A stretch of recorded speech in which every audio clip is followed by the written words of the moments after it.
अस्सलाम। आज की वीडियो में हम VLDL very low density lipoprotein and LDL low density lipoprotein इनके हम मेटाबॉलिज्म की बात करेंगे। अब होता क्या है, जो VLDL होता है, VLDL सिंथेसाइज होता है लिवर के अंदर। और VLDL का फंक्शन क्या है कि VLDL ने जितना भी एंडोजीनस जो आपका क्या कहते हैं बॉडी के अंदर जितने भी टैग सिंथेसाइज होते हैं वो उनकी ट्रांसपोर्ट कराता है एक्स्ट्रा हेपेटिक टिश्यूज में। जो काइलोमाइक्रोन थे वो सारे एक्सोजीनस टैग्स की ट्रांसपोर्ट करा रहे थे, वेरस जो एंडोजीनस टैग होते हैं उनकी VLDL ट्रांसपोर्ट कराता है। होता क्या है कि VLDL सिंथेसाइज होती है लिवर के अंदर और ये भी अगेन जस्ट लाइक काइलोमाइक्रोन अपनी इनएक्टिव फॉर्म में सिंथेसाइज होगी। एंड इस पे जो ApoB प्रोटीन होगी वो होगी ApoB100। काइलोमाइक्रोन में ApoB48 थी, इसमें जो ApoB प्रोटीन होगी वो होती है ApoB100।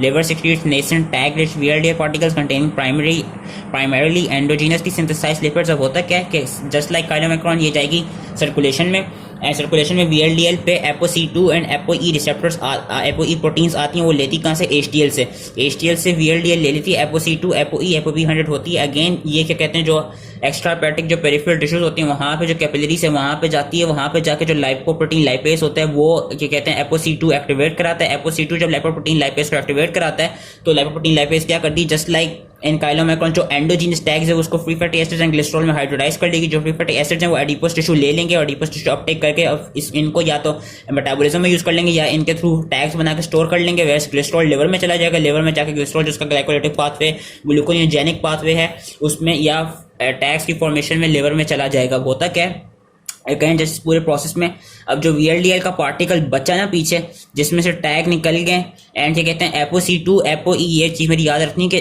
वो वाला VLDL का पार्टिकल जिसमें से टैग्स अब निकल गए ApoC2 ApoE ApoB100 अभी तक प्रेजेंट है, उसको हम कहेंगे इंटरमीडिएट डेंसिटी लाइपोप्रोटीन। क्यों? क्योंकि मैंने कहा था कि जैसी पार्टिकल छोटा होगा वैसी उसकी डेंसिटी बढ़ेगी। अब जो वेरी लो डेंसिटी लाइपोप्रोटीन थी वो इंटरमीडिएट डेंसिटी यानी वेरी लो से इंटरमीडिएट डेंसिटी आ गई। क्यों? क्योंकि जो टैग्स थे वो चले गए हैं, वो हाइड्रोलाइज हो गए लाइपोप्रोटीन लाइपेज से। अब वो अपने जो उनकी फेट्स थी वो चले गए adipose tissue, cardiac muscle, skeletal muscles में। अब जो पीछे बचा है स्ट्रक्चर वो कहलाया जाएगा इंटरमीडिएट डेंसिटी लाइपोप्रोटीन। अब होगा क्या कि इंटरमीडिएट डेंसिटी लाइपोप्रोटीन या तो डायरेक्टली ApoE जो रिसेप्टर्स होते हैं जो उसके पास ApoB100 ApoE ApoC2 प्रेजेंट है। जो ApoE है ना, ApoE की भी डिफरेंट फॉर्म्स होती हैं। ApoE क्या कहते हैं ApoE2 की फॉर्म में होते हैं, ApoE3 की फॉर्म में होते हैं, ApoE4 की फॉर्म में होते हैं। होगा क्या ApoE4 जो जो ApoE3 है वो ज्यादा कॉमन होती है, ApoE2 लीस्ट कॉमन होती है। जो ApoE3 फॉर्म होगी ना उसके थ्रू IDL जो है वो चला जाएगा लिवर में एंड वो एंडोसाइटोस होगा क्योंकि उस पर भी कुछ लाइसोसोमल एंजाइम्स ऐड करेंगे इंटरमीडिएट डेंसिटी लाइपोप्रोटीन से, जिससे वो इसको हाइड्रोलाइज कर देंगे एंड वो फैटी एसिड्स कोलेस्ट्रॉल एंड क्या कहते हैं आपके अमाइनो एसिड्स रिलीज कर देंगे और वो अपने मेटाबॉलिज्म में चले जाएंगे। अब ये तब होगा जब IDL क्या कहते हैं IDL जाके एंडोसाइटोस कर दे और IDL के पास तीनों रिसेप्टर्स तीनों प्रोटीन्स प्रेजेंट होती हैं जैसे VLDL। बस IDL की बात है कि उसमें टैग्स नहीं होते। अगर तो ऐसा हो कि IDL में से ApoC2 और ApoE चले गए HDL के पास, देन क्या होगा, देन आपका क्या कहते हैं जो कंपाउंड बनेगा जो लाइपोप्रोटीन बनेगी वो बनेगी लो डेंसिटी लाइपोप्रोटीन। और इसी तरह से हम देख सकते हैं कि LDL सिंथेसाइजेस, एक तरफ से LDL technically synthesises from liver, लेकिन LDL यूजुअली इसका जो सिंथेसिस है वो VLDL से हो रही है। क्यों? क्योंकि VLDL IDL में बना फिर IDL से LDL बन गया। तो ये जो LDL है लो डेंसिटी लाइपोप्रोटीन ये इस तरह सिंथेसाइज होती है कि VLDL जो पूरी अपने IDL वाले रेमिनेंट में आ गई और IDL से जैसे ApoC2 और ApoE निकल गए तो वो LDL बना देंगे। अब LDL की खास बात क्या है, LDL का फंक्शन क्या है कि LDL जितने भी कोलेस्ट्रॉल होते हैं ना वो उसको एक्स्ट्रा हेपेटिक टिश्यू में ट्रांसपोर्ट करती है एक तरफ से लिवर से क्यों? क्योंकि वो एक तरफ से टेक्निकली लिवर से सिंथेसाइज हो रही है LDL, क्योंकि VLDL से सिंथेसाइज हो, VLDL खुद लिवर में बनी थी। तो LDL का फंक्शन क्या है कि जितने भी एक्स्ट्रा हेपेटिक टिश्यूज हैं वहां पे कोलेस्ट्रॉल की है ट्रांसपोर्ट कराती है। And LDL is also known as lethally dangerous lipoprotein. क्यों? क्योंकि ये हम देखेंगे जब हम एथेरोस्क्लेरोसिस वगैरह पढ़ेंगे तो वहां पे क्योंकि कोलेस्ट्रॉल को ट्रांसपोर्ट करती है तो उसकी वजह से there is a chance of जो कहते हैं atheroma, there is chance of thrombi formation and there is chance कि इससे atherosclerosis and different myocardial infection और कुछ कार्डियोवास्कुलर डिजीज होते हैं इस प्रोटीन के ज्यादा होने की वजह से। तो इसलिए इसको बॉडी में कम होना चाहिए। होता क्या LDL जो है LDL क्या कहते हैं या तो लिवर के साथ जाके बाइंड कर सकता है और एंडोसाइटोस हो सकता है, या ये क्या होगा कि या ये एक्स्ट्रा हेपेटिक टिश्यूज, क्योंकि मैंने कहा LDL का फंक्शन क्या है कि वो एक्स्ट्रा हेपेटिक टिश्यूज में जाएगा वहां पे जाके वो कोलेस्ट्रॉल को ट्रांसपोर्ट करेगा। एंड सिंस अब इसमें से टैग्स निकल गए LDL के पास सबसे ज्यादा कोलेस्ट्रॉल्स प्रेजेंट होते हैं और कोलेस्ट्रॉल एस्टर्स भी प्रेजेंट होते हैं, तो अब LDL एक्स्ट्रा हेपेटिक टिश्यूज में जाएगा वहां पे जाके एंडोसाइटोस होगा। एंडोसाइटोस होने के बाद वो अपने इन प्रोडक्ट्स को रिलीज कर देगा। एक और चीज जो मैं बताना भूल गया, जो मैंने वजह बता दी थी थोड़ी काइलोमाइक्रोन मेटाबॉलिज्म में, मैंने कहा था कि जो ApoB जो इसमें बस एक बात याद रखनी, LDL अपने जिन रिसेप्टर्स के साथ बाइंड करके चला जाते ना वो रिसेप्टर्स ApoB100 और ApoE को क्या कहते हैं, वो एक तरफ से जो ApoB100 और ApoE के लिए सेम होते हैं। मैंने आई थिंक काइलोमाइक्रोन मेटाबॉलिज्म की वीडियो में बताया था कि ApoB, ये जो काइलोमाइक्रोन का रेमनेंट है, ये अपने ApoB और ApoE से भी जा सकता है। वो मैंने बोला बता दी था। ये याद रखनी कि जो काइलोमाइक्रोन है सिंस उसमें ApoB48 होती है, ApoB100 नहीं होती, तो काइलोमाइक्रोन जो है वो सिर्फ अपने ApoE रिसेप्टर से ही जाके लिवर में एंडोसाइटोस होता है, फिर लिवर के अंदर जाके वो डाइजेस्ट और हाइड्रोलाइज हो जाता है जो रेमनेंट होता है। जो काइलोमाइक्रोन है उसके ApoB48 यूज नहीं करता। ये चीज याद रखनी है, मैंने थोड़ी सी वजह बता दी थी। याद रखना है कि काइलोमाइक्रोन जो है वो सिर्फ ApoE के साथ ही जाएगा लिवर में।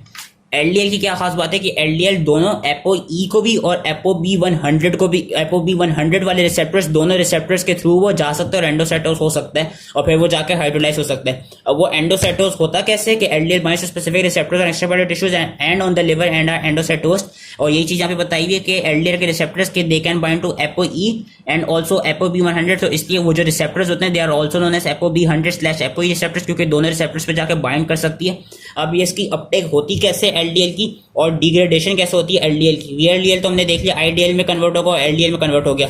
काइलोमाइक्रोन हमने देखा था कि वो लिवर में जाके फिर हाइड्रोलाइज हो गया।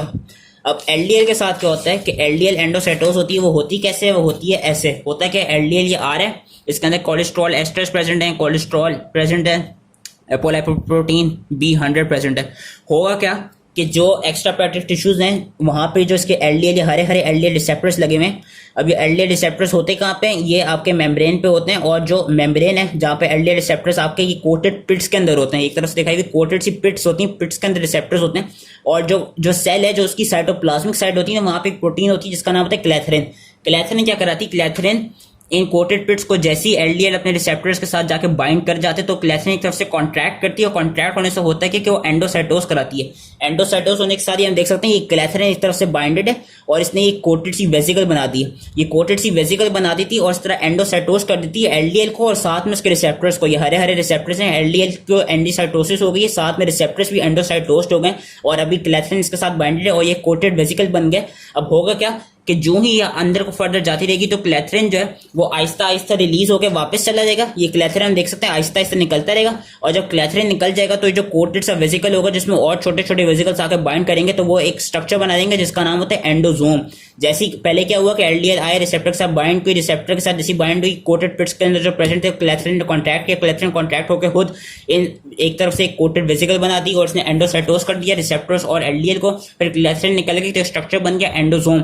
अब एंडोजोम के अंदर क्या होगा कि एंडोजोम के अंदर एक क्या कहते हैं एटीपीएस पंप, एक क्या कहते हैं एक हाइड्रोजन पंप होता है, प्रोटॉन पंप, जिसका नाम होता है एंडोसोमल एटीपीएस।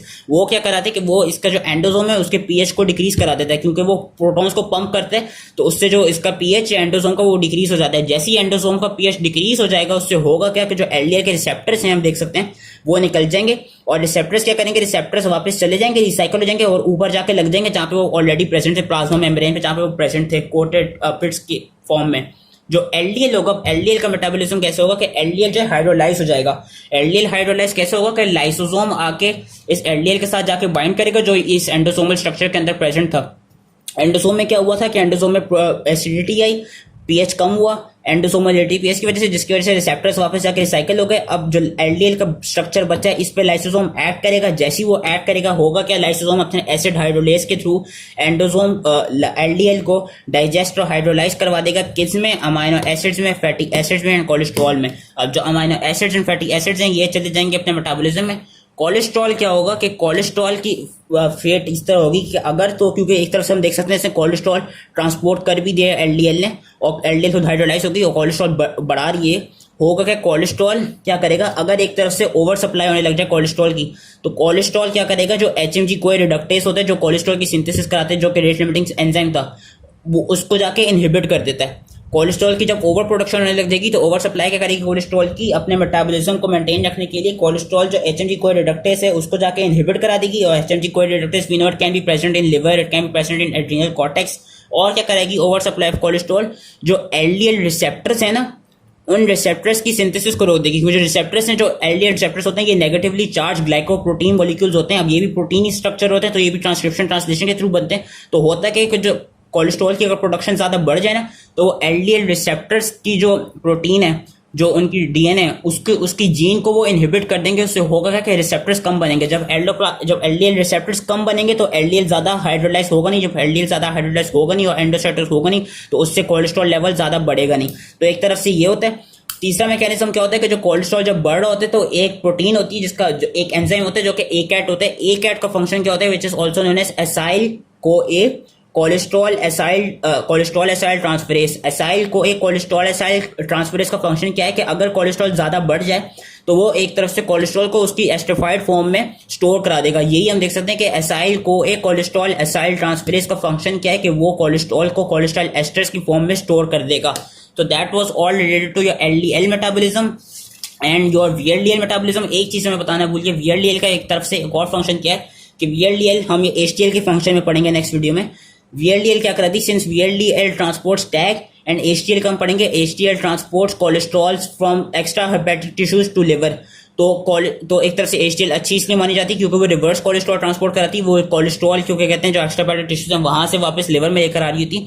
एक एंजाइम होता है जिसका नाम होता है cholesterol ester transfer protein CETP जिसका नाम होता है। वो क्या कराती है, वीएलडीएल और एचटीएल के दरमियान एक्सचेंज रिएक्शन कराती है। होता क्या है, जो एचटीएल जो कोलेस्ट्रॉल एस्टर्स लेके जा रहा है, वो जो कोलेस्ट्रॉल एस्टर्स हैं वो इस एंजाइम के through cholesterol ester transfer protein के थ्रू एचडीएल से जो कोलेस्ट्रॉल एस्टर जो कोलेस्ट्रॉल है वो वीएलडीएल के पास चले जाते हैं। और वीएलडीएल जो टैग्स की ट्रांसपोर्ट करा रहा होता है एंडोजीनियस टैग्स की, वो इस एंजाइम के थ्रू टैग्स जो है वो एचडीएल में चले जाते हैं। ये एक एक्सचेंज रिएक्शन होता है। इसमें होता है कि टैग्स जो वीएलडीएल के पास है वो चले जाते हैं एचडीएल के पास, और जो कोलेस्ट्रॉल एस्टर्स एचडीएल के पास थे वो चले जाते हैं वीएलडीएल के पास। ये होता है through cholesterol ester transfer protein which is also CETP.